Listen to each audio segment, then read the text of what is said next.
Hello everyone. इस video में मैं डिस्कस करने वाला हूं अर्हीनियस इक्वेशन। अर्हीनियस इक्वेशन जो है rate constant, temperature and activation energy के बीच का रिलेशन है। लेकिन इसके पहले कि हम अर्हीनियस इक्वेशन जाएं, हमें जानना होगा कि टेम्परेचर कोफिशिएंट क्या है और इसके बाद मॉलिक्यूलर कोलिजन थ्योरी क्या है। तो जैसे कि मैंने पहले आपको बताया कि टेम्परेचर का इफेक्ट जो है रेट ऑफ रिएक्शन पे होता है, और वहां पे हमने डिस्कस किया कि यदि 10 डिग्री सेल्सियस टेम्परेचर इंक्रीज हो जाए तो रेट डबल हो जाता है। मोस्ट ऑफ द केसेस में डबल हो जाता है, और वैसे ये 2 टाइम्स से 3 टाइम्स भी हो सकता है। तो सबसे पहले हम लिखेंगे कि टेम्परेचर कोफिशिएंट क्या है, और फिर देखेंगे मॉलिक्यूलर कोलिजन थ्योरी क्या इंफॉर्मेशन देता है। क्योंकि काइनेटिक जो एनर्जी है मॉलिक्यूल का, वो कोलाइड होने के बाद इलास्टिक कोलिजन होता है तो एनर्जी कंजर्व होता है। लेकिन जब मॉलिक्यूल्स कोलाइड होते हैं तो इफेक्टिव कोलिजन से ही हमें प्रोडक्ट मिलता है। तो पहले हम देखेंगे मॉलिक्यूलर कोलिजन थ्योरी का कंसेप्ट, जिसके अंदर activation energy, sufficient energy, orientation, काफी कुछ है। तो यहां पे पहले मैं ले रहा हूं टेम्परेचर कोफिशिएंट। तो यहां पे हम लेंगे टेम्परेचर कोफिशिएंट। ये जो है rate constant T + 10 degree divided by T degree का रेट कांस्टेंट है। जो T डिग्री पे जितना रेट कांस्टेंट है उसका डबल हो जाता है मोस्ट ऑफ द केसेस में जब 10 डिग्री सेल्सियस हमने बढ़ाया। तो ये देखिए T डिग्री है, ये T + 10 हो गया। तो यहाँ पे 2 to 3 ये जो है वैल्यू आ जाता है। तो 2 to 3 मतलब हो गया 2 टाइम्स से 3 टाइम्स, लेकिन मोस्ट ऑफ द केसेस में सिर्फ 2 टाइम्स। अब यहां पे हम देखेंगे अकॉर्डिंग टू, आप देखिए molecular collision theory, according to molecular collision. अब मॉलिक्यूलर कोलिजन थ्योरी क्या कहता है कि products are formed by the collision of the molecules, but only those molecules give the effective collisions which have proper orientation and sufficient energy. ये थोड़ा सा statement complicated है, लेकिन उसको मैं दूसरे ढंग से समझाऊंगा। तो यहां पे देखिए according to molecular collision theory, effective collision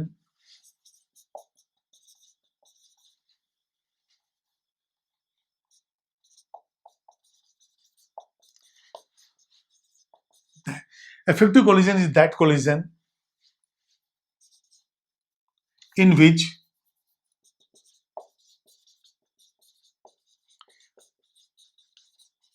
molecules have sufficient energy. Molecules have sufficient energy and proper orientations. अब इस चीज को समझने के लिए हम ऐसा करते हैं, एक जार के अंदर हाइड्रोजन गैस और आयोडीन का वेपर लेते हैं, और यहां पे हम देखेंगे कि दोनों का मॉलिक्यूल्स का जो काइनेटिक एनर्जी है वो बहुत ज्यादा है। नंबर ऑफ कोलिजन्स, ये जो कोलिजन फ्रीक्वेंसी है वो बहुत ज्यादा है। उस हिसाब से तो फ्रैक्शन ऑफ द सेकंड के अंदर ही रिएक्शन कंप्लीट हो जाना चाहिए था, और वहां पे हमें मिलना चाहिए था H2 + I2 gives 2HI। ये देखिए ये गैस स्टेट में है, और ये आयोडीन जो है होता तो सॉलिड है, इसको भी अपने वेपर में कन्वर्ट कर दिया है और हमें मिला है HI। लेकिन ये फ्रैक्शन ऑफ द सेकंड के अंदर जो है रिएक्शन नहीं हुआ, बल्कि ये स्लो हो गया। इसका मतलब क्या हो गया कि कोलिजन्स तो ढेर सारे हो रहे हैं, जो इनका मॉलिक्यूलर वेलोसिटी है, फ्रीक्वेंसी जो कोलिजन्स का है वो तो बहुत ज्यादा है, लेकिन सारे कोलिजन्स जो हैं वो HI मॉलिक्यूल नहीं दे रहे हैं। तो इसका मतलब हो गया कि वो मॉलिक्यूल जिनका सफिशिएंट एनर्जी और प्रॉपर ओरिएंटेशन है वही प्रोडक्ट बनाएंगे, वही HI बनाएंगे। तो ये फिर प्रोडक्ट क्या है HI, और रिएक्टेंट क्या है H2 एंड I2। अब यदि ये मॉलिक्यूल्स इस तरह से कोलाइड हो, ये देखिए आप, एक मॉलिक्यूल इस तरह से हो और दूसरा मॉलिक्यूल ये इधर जा रहा है, ये इधर जा रहा है, ठीक है, थोड़ा सा टच करते हुए चला गया, ये इफेक्टिव कोलिजन नहीं कहलाएगा। लेकिन यदि ये एक मॉलिक्यूल है, ये देखिए इधर आ रहा है, दूसरा मॉलिक्यूल इधर आ रहा है, अब क्या होगा इनके बीच में, ये देखिए ये कोलिजन हो गया, यहां पे ये कोलिजन हो गया। इस कोलिजन को हम कहेंगे इफेक्टिव कोलिजन। ये जो है ये कोलिजन प्रॉपर ओरिएंटेशन में है। चलिए अभी प्रॉपर ओरिएंटेशन में है, लेकिन इफेक्टिव कोलिजन के लिए एक और कंडीशन होगा। अब इस चीज को समझने के लिए कि मॉलिक्यूल्स कोलाइड तो हो रहे हैं, लेकिन सारे मॉलिक्यूल्स जो है प्रोडक्ट क्यों नहीं बना रहे हैं? क्या सारे कोलिजन्स इनइफेक्टिव हैं? क्या सारे इफेक्टिव हैं? या कितना कोलिजन जो है इफेक्टिव है और कितना अनइफेक्टिव है? तो इसको समझने के लिए मैं एक कैरम बोर्ड का गेम ले रहा हूं। मैं कैरम बोर्ड खेलने वाला हूं, कभी तो खेला नहीं है, चलिए आज खेलते हैं।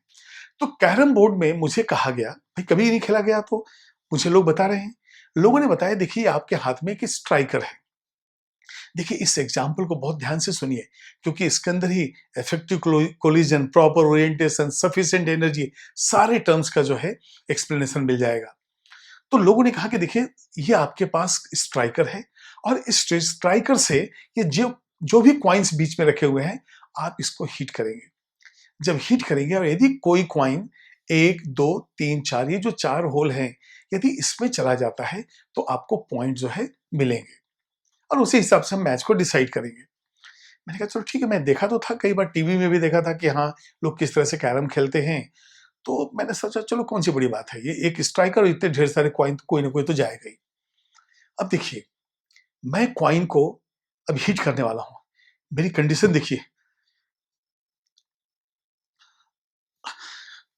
ये क्या, मैंने डरते डरते इस कॉइन को, इस स्ट्राइकर को हिट किया, लेकिन ये स्ट्राइकर जो है उस कॉइन तक पहुंच भी नहीं सका। मैंने कहा ये क्या हो गया, ये तो कॉइन वहां गया ही नहीं। तो लोगों ने कहा कि सर सफिशिएंट एनर्जी नहीं है, इसलिए वहां तक नहीं गया। मैंने कहा अच्छा हाँ सही बात है, मैंने उतना फोर्स अप्लाई नहीं किया था, ठीक है अब मैं सफिशिएंट एनर्जी करता हूं। और मैंने डिसाइड किया कि अब तो ठीक है, पूरे चारों कॉइन्स चारों होल्स के अंदर जाएंगे, देखते हैं। और मैंने इतने जोर से मारा, इतनी एनर्जी के साथ मारा, सारे कॉइन्स जो है कैरम बोर्ड के बाहर, कोई भी होल में नहीं गया। इसका मतलब क्या हुआ, सफिशिएंट एनर्जी तो है, या मोर देन एनर्जी है जो रिक्वायर्ड है, लेकिन प्रॉपर ओरिएंटेशन नहीं है। जहां कॉइन को जाना चाहिए वहां नहीं जा पाया। तो फिर मेरी ट्रेनिंग हो गई। 2 महीने के ट्रेनिंग के बाद पूरे reflection, law of reflection, parallelogram, सारा फिजिक्स पढ़ के आ गया। और आज फाइनल मेरा टेस्ट होने वाला है कि मैं कैरम खेल पाऊंगा कि नहीं। तो ये देखिए ये कॉइन्स ऐसे रखे हुए थे, और मैं इस डायरेक्शन में देख रहा हूं क्योंकि कॉन्फिडेंस है ना मुझे। होल्स तो ये ऐसे हैं, तो मैंने जो है एक एंगल बनाते हुए टेंजेंशियली ऐसा मारा कि एक कॉइन इधर एक कॉइन इधर, ऐसा रिजल्ट मिल गया पॉजिटिव। तो अभी यहां पे क्या हुआ, यहां पे सफिशिएंट एनर्जी भी था और प्रॉपर ओरिएंटेशन भी था। तो जब दोनों चीजें हमें मिलेंगी तभी ये कहलाएगा इफेक्टिव कोलिजन। तो यही है statement, according to molecular collision theory, effective collision is that collision in which molecules have sufficient energy and proper orientation. अब ये देखिए ये दोनों हेड ऑन कोलिजन में है, ये जब कोलाइड हुए तो यहां पे हमें प्रोडक्ट मिला। लेकिन ये मॉलिक्यूल्स जो है कोलाइड हो रहे थे टेंजेंशियली, ये अलग अलग डायरेक्शन में। इसी तरह से हमने एक मॉलिक्यूल लिया, एक मॉलिक्यूल इधर जा रहा है, एक मॉलिक्यूल इधर जा रहा है, इनके बीच में कोई कोलिजन ही नहीं है, तो प्रोडक्ट नहीं मिलेगा। प्रोडक्ट कहां मिलेगा, ये जो हेड ऑन कोलिजन हुआ, एंड टू एंड कोलिजन हुआ। और मॉलिक्यूलर कोलिजन जो है ये इलास्टिक कोलिजन है, इसका मतलब इनका एनर्जी जो है वो कंजर्व है। अब यहां पे हम देखेंगे कि जब ये मॉलिक्यूल्स कोलाइड होते हैं तो प्रोडक्ट बनने के लिए एक और एनर्जी टर्म है, that is called activation energy. अब उसको देखेंगे कि एक्टिवेशन एनर्जी क्या है, मॉलिक्यूल्स को जो एनर्जी हमने सप्लाई किया उस एनर्जी का क्या हुआ। अब हम देखेंगे ये दो टर्म, एक है थ्रेशोल्ड एनर्जी और एक है एक्टिवेशन एनर्जी। ये दो टर्म को पहले डिफाइन करेंगे और इसके बाद एनर्जी प्रोफाइल कर्व बनाएंगे। और ये देखिए एनर्जी प्रोफाइल जो ग्राफ या कर्व है, ये आप थर्मोडायनेमिक्स में पढ़े हैं, लेकिन यहां भी थोड़ा सा उसका डिस्कशन हम करेंगे। तो सबसे पहले मॉलिक्यूल के पास अपना खुद का एनर्जी है, और ये मॉलिक्यूल जो है एक एनर्जी बैरियर को जब क्रॉस करेगा तब फिर वहां से प्रोडक्ट बन सकता है। अब इसके लिए एक एग्जांपल लेते हैं। यदि मान लिए हमें किसी गेम के अंदर, किसी स्पोर्ट्स के अंदर यदि हमें क्वालिफाई करना है तो हमें क्या करना पड़ता है, एक क्वालिफाइंग मैच जो है खेलना पड़ता है। तो उसी तरह से मैंने कहा कि मुझे एक टीम भेजनी है जो हाई जंप के लिए जाना है।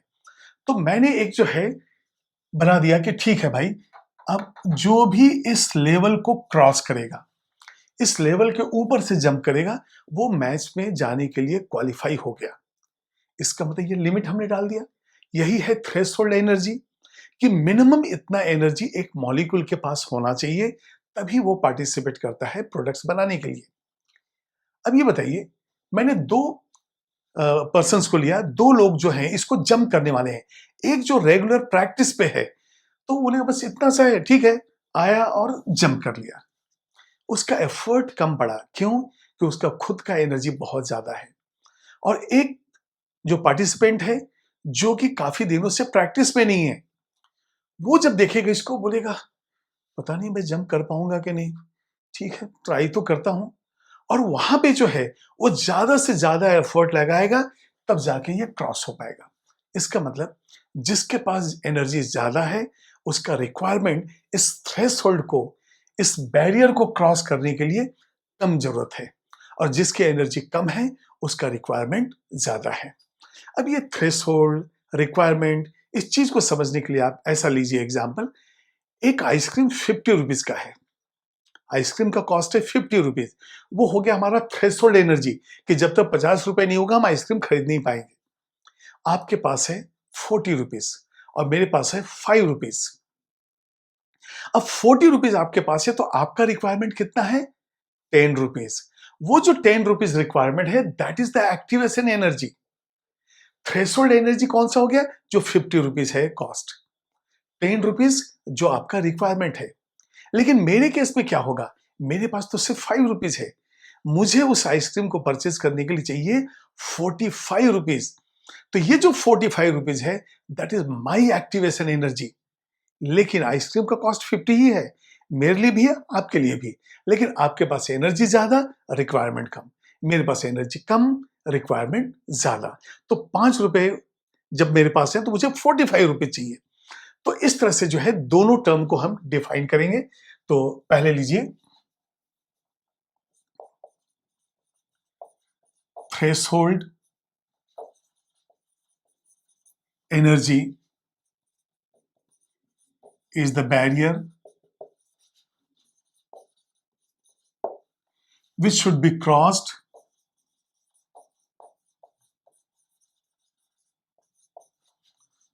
by the molecule or crossed by the molecules। वो एनर्जी बैरियर क्रॉस करना ही है, वो थ्रेशोल्ड एनर्जी हो गया। अब उससे ज्यादा एनर्जी हो सकता है, किसी को मैंने कहा यहां जंप करो, वहां से जंप कर जाए तो चलेगा, लेकिन नीचे से जंप करेगा तो नहीं चलेगा, है ना। अब इसके बाद एक्टिवेशन एनर्जी देखना है, तो यहां पे लिखेंगे activation energy is the energy required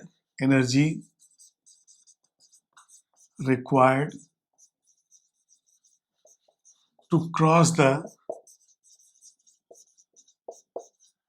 threshold energy। अब उस थ्रेशोल्ड एनर्जी को क्रॉस करने के लिए जो एनर्जी रिक्वायर्ड है, तो देखते होंगे आप कि कई रिएक्शंस ऐसे होते हैं जिसपे हीट करना पड़ता है। हीटिंग का मतलब हो गया आपने उसको एनर्जी सप्लाई किया, और उस एनर्जी सप्लाई के बाद ही वो एनर्जी बैरियर को क्रॉस करता है और क्वालिफाई करता है प्रोडक्ट्स बनाने के लिए।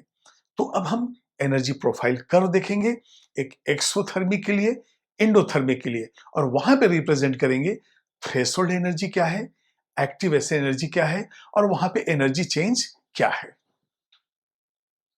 अब हम देखेंगे एनर्जी प्रोफाइल कर्व जो एक्सोथर्मिक का है।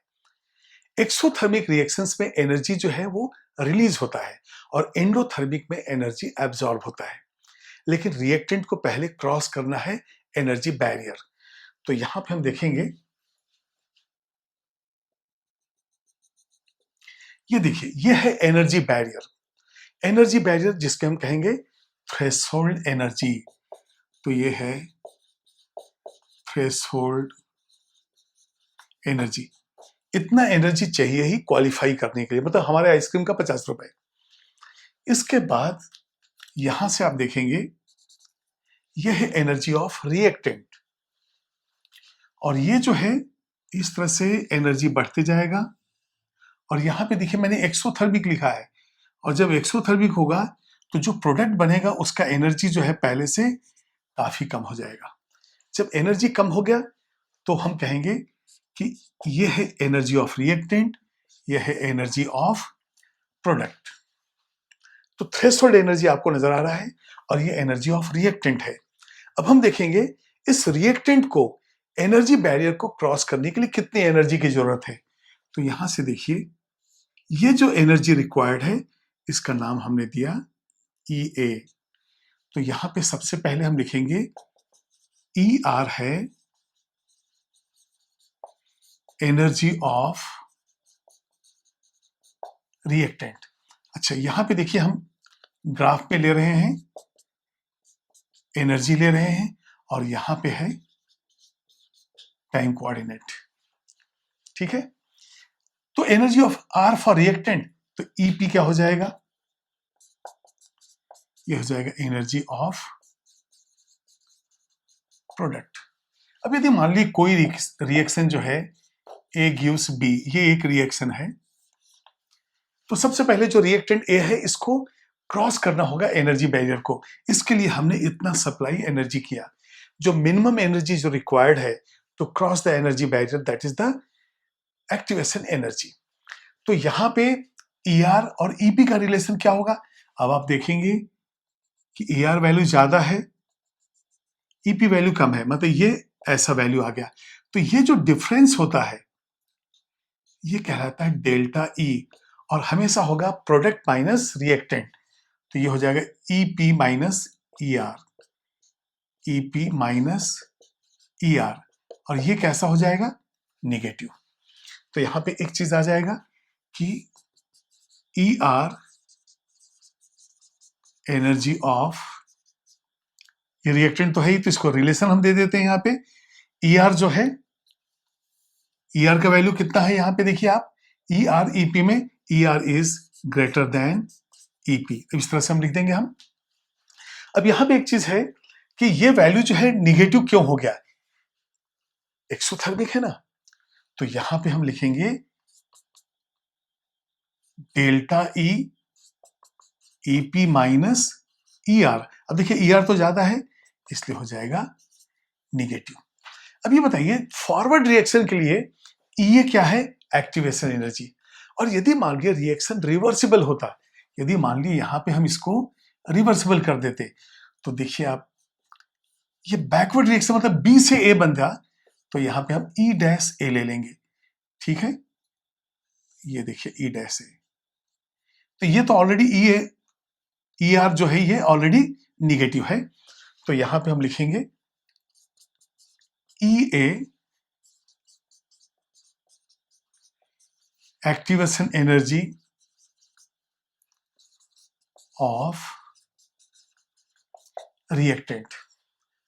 अब ये देखिए ये जो बैकवर्ड रिएक्शन होगा इसका मतलब प्रोडक्ट हमारा रिएक्टेंट हो जाएगा, तो हम लिखेंगे E' A is the activation energy of the product, E' A activation energy of product. अब यहां पे जो है एक्सोथर्मिक के अंदर ये डेल्टा एच तो निगेटिव हो गया, यहाँ EA और E' का रिलेशन क्या हो जाएगा, यहां पे लिखेंगे हम EA is greater then E', एक ये रिलेशन है हमारे पास। एक जो है डेल्टा E जो है वो निगेटिव है, और ER और EP के बीच का रिलेशन ये है। तो ये आपको बिल्कुल क्लियर हो गया कि ये एक्टिवेशन एनर्जी है जिसकी वजह से वो थ्रेशोल्ड एनर्जी जो है वो क्रॉस करता है। लेकिन कोई जरूरी नहीं कि थ्रेशोल्ड एनर्जी जो क्रॉस किया वो सारे प्रोडक्ट बनाएगा ही। ये कोई जरूरी नहीं कि मैंने जिसको खेलने के लिए मैच भेजा वो सारे मेडल लेके ही आएंगे। तो वो मेडल क्या है और किस तरह से हम टीम को बढ़ाते हैं वो नेक्स्ट एग्जाम्पल में आएगा। तो ये एनर्जी प्रोफाइल कर्व है फॉर एक्सोथर्मिक। अब बिल्कुल वैसे ही हम देखते हैं एंडोथर्मिक के लिए। अब एंडोथर्मिक प्रोसेस के लिए एक इक्वेशन में लिया है P एंड प्रोडक्ट है Q। अब बताइए एंडोथर्मिक है तो एंडोथर्मिक क्या होगा, एनर्जी एब्सॉर्ब होगा, और यदि एनर्जी एब्सॉर्ब होता है तो रिएक्टेंट का जितना एनर्जी है उससे कहीं ज्यादा है प्रोडक्ट का। तो यहाँ पे एक ग्राफ हम इस तरह से बनाएंगे, ये देखिए यहां से ये इस तरह से। अब ये देखिए ये है एनर्जी ऑफ रिएक्टेंट जो कम है, और ये हो गया एनर्जी ऑफ प्रोडक्ट जो ज्यादा है। एंडोथर्मिक में एनर्जी एब्सॉर्ब हुआ। अब यहां से जो है जो डिफरेंस है ये डेल्टा ई कहलाएगा। डेल्टा ई, अब आपने डेल्टा ई लिया है in terms of internal energy, आप डेल्टा एच भी ले सकते हैं इन टर्म्स ऑफ इंथैल्पी। तो ये जो है हो जाएगा EP minus E R, EP minus E R. अब ये देखिए ईपी जो है ज्यादा है, एनर्जी ऑफ प्रोडक्ट जो है ज्यादा है, इसलिए ये हो जाएगा पॉजिटिव। तो अब एंडोथर्मिक प्रोसेस के लिए जो है हम देखेंगे यहाँ पे एक्टिवेशन एनर्जी क्या है। ये देखिए ये ईए, इस रिएक्टेंट को ये जब एनर्जी सप्लाई हम करेंगे तब जाके ये थ्रेशोल्ड एनर्जी को क्रॉस करेगा। और यदि मान लिया रिएक्शन रिवर्सिबल है तो यहाँ पे क्या हो जाएगा ई डैश ए। अब यहाँ पे आप देख रहे हैं कि फॉरवर्ड रिएक्शन के लिए जो एक्टिवेशन एनर्जी ज्यादा है, बैकवर्ड के लिए कम है। तो यहाँ पे हम लिखेंगे E R energy of reactant, बिल्कुल उसी तरह से ये हो जाएगा एनर्जी ऑफ प्रोडक्ट। अब इनके एनर्जी में क्या रिलेशन है, E R is less than EP. तो एक रिलेशन तो आ गया कि E R is less than EP. इसकी वजह से जो डेल्टा ई है वो पॉजिटिव हो गया। देयरफॉर डेल्टा ई हमेशा होता है प्रोडक्ट माइनस रिएक्टेंट, और ये हो जाता है पॉजिटिव। ये देखिए पॉजिटिव आ गया। अब एक्टिवेशन एनर्जी फॉरवर्ड रिएक्शन का ये है, बैकवर्ड का ई डैश ए है। तो यहां पे लिखेंगे E A is greater than E dash ए।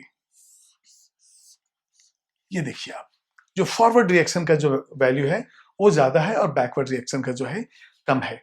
तो दोनों ही केस, चाहे वो एक्सोथर्मिक हो चाहे एंडोथर्मिक हो, first the reaction has to cross the energy barrier, और एनर्जी बैरियर क्रॉस होने के बाद जो कोलिजन होगा वहां से ही कोई फ्रूटफुल कोलिजन देगा, वहां से ही कोई इफेक्टिव कोलिजन देगा। लेकिन जिसने एनर्जी बैरियर क्रॉस कर लिया सारे प्रोडक्ट नहीं देंगे। टीम में हमने 10 लोगों को भेजा, कोई जरूरी नहीं कि 10 लोग जो है हमारे मेडल लेकर आए। तो इफेक्टिव कोलिजन वही होगा जिससे हमें मेडल मिलेगा। तो चलिए अब इसके बाद देखते हैं हम लोग दूसरा, नेक्स्ट इसका जो कंसेप्ट है वो एक्टिवेशन एनर्जी हो गया, एनर्जी प्रोफाइल हो गया। अब हम देखेंगे कि अर्हेनियस इक्वेशन का जो मेन इक्वेशन है वो क्या है। लेकिन उस अर्हेनियस इक्वेशन में ये मॉलिक्यूलर कोलिजन थ्योरी, इसके बाद एक्टिवेशन एनर्जी, टेम्परेचर कोफिशिएंट, ये सारा जानना जरूरी था।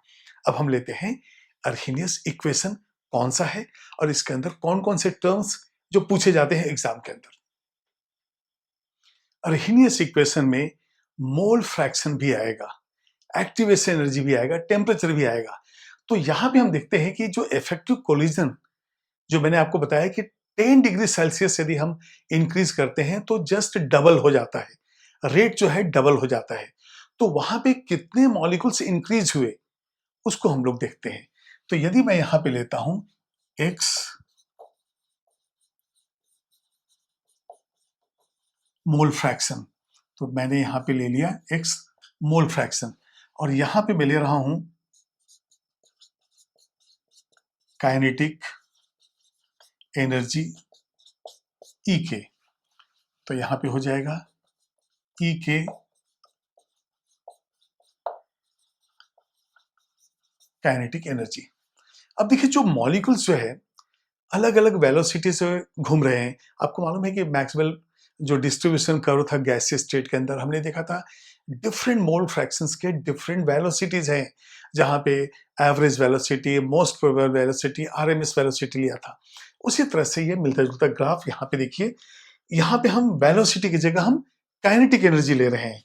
तो ग्राफ जो है जैसे यहां से स्टार्ट हुआ, ये देखिए इस तरह से गया।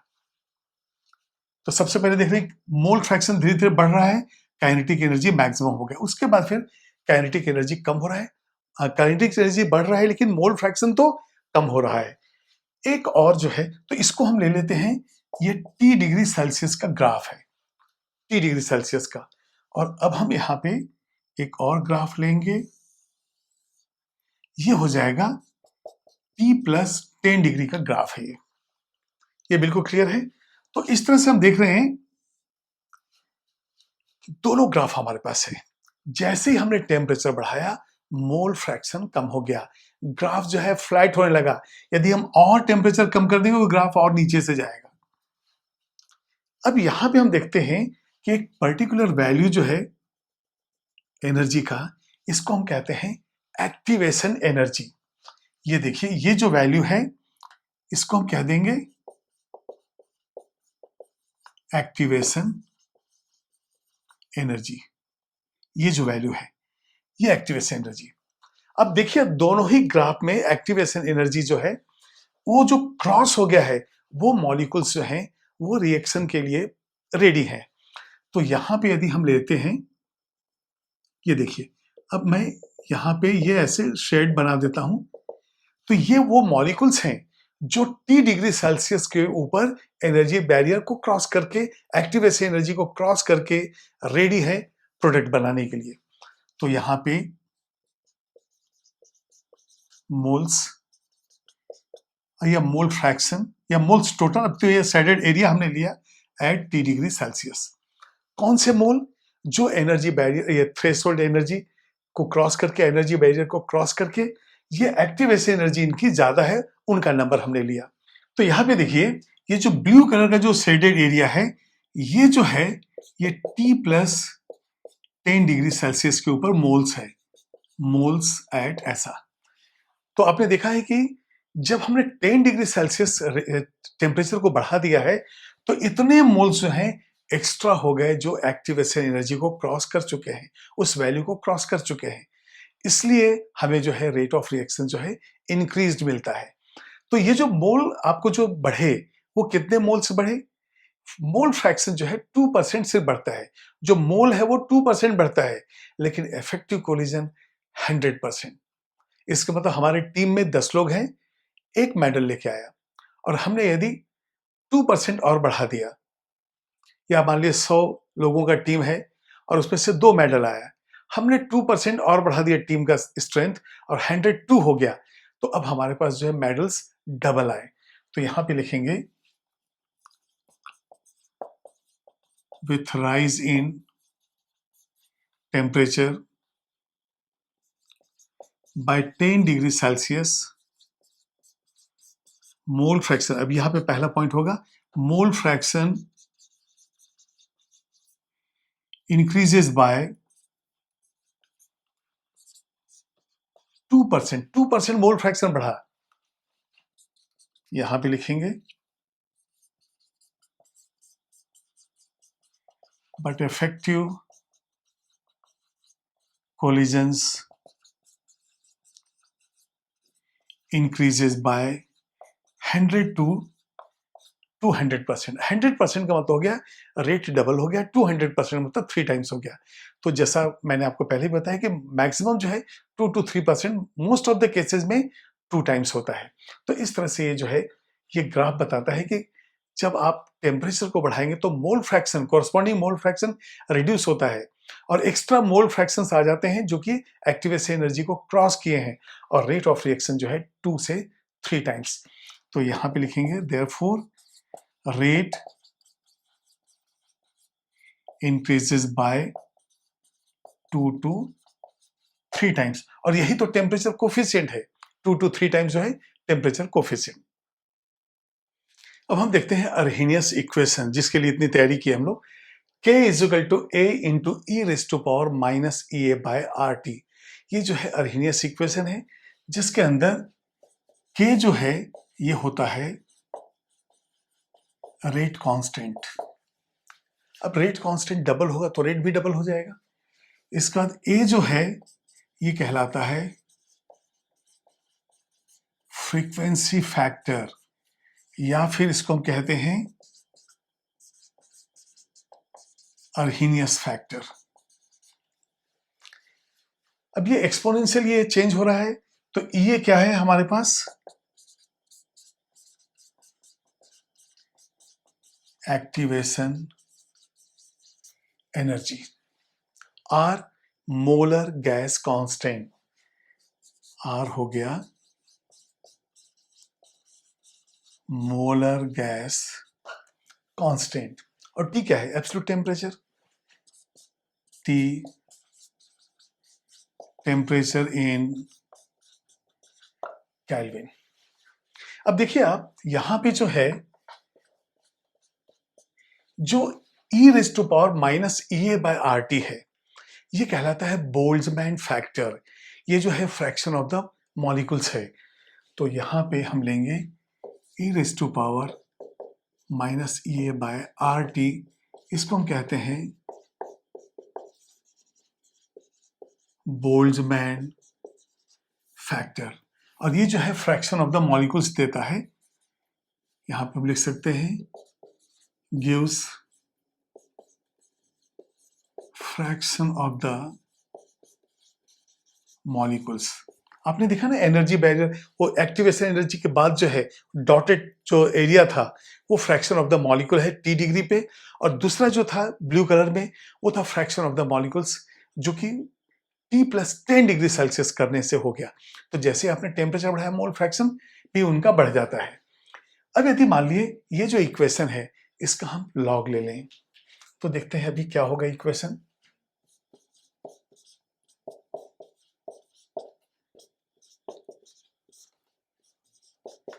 ये देखिए हमने इसका लॉग ले लिया। अब यदि मान लिए हम इसका log टू द बेस 10 लें तो क्या होगा? log टू द बेस 10 इसका k, फिर ये हो जाएगा log a minus EA by 2.303 RT। ये देखिए इस तरह से हो जाएगा। अब इस इक्वेशन को देखा जाए, देखिए ये अर्हीनियस इक्वेशन का ही जो है ये log के रूप में है ये, और ये इक्वेशन जो है एक equation of the straight line मुझे नजर आ रहा है। तो ये है y, ये हो जाएगा mx, और ये है c। तो हम क्या करेंगे, एक ग्राफ को प्लॉट करेंगे। अब यहां पे मैं लूंगा y एक्सिस पे मैं ले लूंगा log k, इसके बाद x एक्सिस पे हम क्या लेंगे, ये 1/t मैं इसको कर देता हूं। ये देखिए आप, यदि 1/t मैं इस तरह से ले लूं, ये 1/t, तो ये y इक्वल टू mx, तो m कितना हो गया, जो बचा हुआ है वो हो जाएगा स्लोप। तो यहां पे m जो कि हमारा है स्लोप, ये हो जाएगा minus EA divided by 2.303 R, क्योंकि 1/t तो हम x के रूप में ले लिए हैं। इंटरसेप्ट कितना है, log a, इंटरसेप्ट है यहां पे log a। अब इसका एक ग्राफ हम ड्रॉ करते हैं। अब अर्हीनियस इक्वेशन का ग्राफ भी देखेंगे। तो यहां पे देखिए, पहले तो ओरिजिनली फॉर्मूला हमारे क्या मिला है, k equal to e raise to power a into e raise to power minus EA by RT, और इसके बाद हमने log k is equal to log a minus EA divided by 2.303 R, और यहाँ पे 1/t लिया। ठीक है, तो अब जो है यहाँ पे हमें मालूम है कि y एक्सिस पे हम क्या ले रहे हैं, log k। तो ये मैंने log k, ये log टू द बेस 10 है वो हमने लिया, तो ये हो जाता है y, इसका mx, ये 1/t जो है इसको हम ले रहे हैं x, तो ये हो जाएगा 1/t। ठीक है, अब बताइए m स्लोप कितना है, माइनस EA बाय RT, और ये निगेटिव स्लोप है। तो निगेटिव स्लोप है तो ये ग्राफ कुछ इस तरह से जाएगा, और यहां लिख देंगे slope is minus EA divided by 2.303 R। ये हो गया इस तरह से। ये जो वैल्यू है इंटरसेप्ट का, ये हो जाएगा log a। तो इस तरह से ग्राफ हो गया। ठीक है, अब हम एक काम करते हैं, दो अलग अलग टेम्परेचर में देखते हैं कि रेट कांस्टेंट का किस तरह से चेंज होता है, क्योंकि हमें मालूम है जब हम 10 डिग्री सेल्सियस से इसको चेंज करेंगे तो डबल होना चाहिए। तो यहाँ पे K1 rate constant at T1, K2 rate constant at T2। अब ये देखिए T1 से T2 तक जो चेंज इन टेम्परेचर है उसमें एक्टिव ऐसे एनर्जी सेम है, तो यहां पे EA is same in this temperature range. यहां पे EA T1 टेम्परेचर पे भी है और T2 पे भी है। अब यहां से बताइए, यदि मैं इसको लिख लेता हूं log K1, तो ये क्या हो जाएगा log A। अब ये तो कांस्टेंट है ना, फ्रीक्वेंसी फैक्टर है, ये कांस्टेंट है, तो log A माइनस, और EA भी कांस्टेंट है 2.303 R, और यहां पे क्या हो जाएगा ये 1/T1। इस तरह से हम लिखेंगे। एक और जो इक्वेशन है log टू द बेस 10, ये हो जाएगा K2, ये है log A, और ये हो जाएगा EA डिवाइडेड बाय 2.303 R, और ये हो जाएगा 1/T2। अब यदि ये इक्वेशन नंबर 1 है, इक्वेशन नंबर 2 है। अब यहां पे हम इक्वेशन 2 माइनस 1 करेंगे, तो यहां पे आप लिखेंगे इक्वेशन 2 माइनस इक्वेशन 1, तो log K2 minus log K1 हो जाएगा ये, तो यहां पे लिखेंगे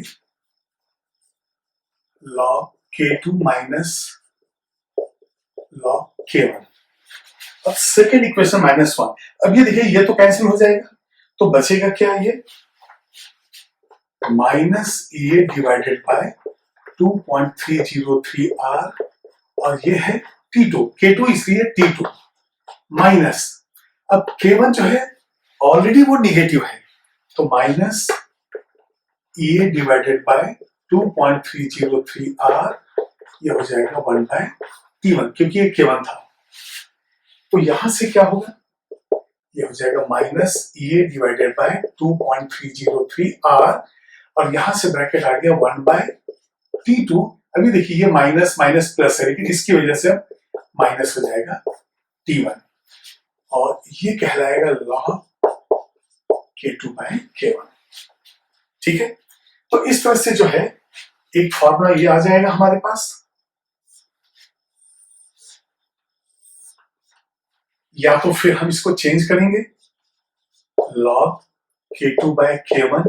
अब ये माइनस की जगह यदि मैं प्लस ले लूं EA बाय 2.303 R, तो ये हो जाएगा T1 अब ये देखिए माइनस की जगह प्लस किया, तो ये हो जाएगा 1/T1 माइनस 1/T2, इस तरह से। तो यहां पे क्या आ जाएगा value, EA divided by 2.303 R, T2 minus T1 divided by T1 T2, ये हो जाएगा log K2/K1। और यहाँ पे क्या था, T1 माइनस T2 आ जाता है, यहाँ T2 माइनस T1 आ गया। तो इस तरह से जो है हम माइनस साइन के साथ ऐसा वैल्यू रहता है, प्लस के साथ ये T इस तरह से चेंज हो जाता है।